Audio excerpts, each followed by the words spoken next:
In the Leviathan, Hobbes argues that humans, to escape the state of nature, invest absolute sovereignty in a king, and that this sovereign, the Leviathan, must be obeyed, and justice is simply obedience to the laws that are enforced by this sovereign.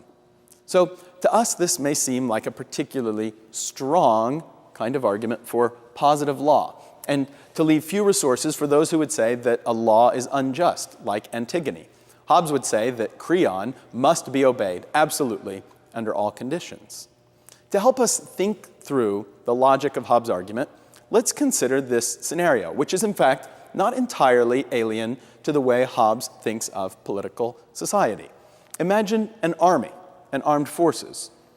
Individual soldiers must obey their commanders.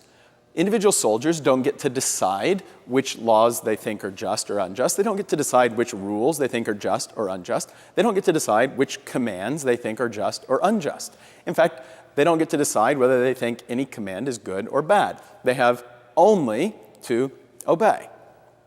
And so this is the logic of Hobbes' political society. And in fact, he does imagine it to some extent in military terms, because a military's role is to protect a society.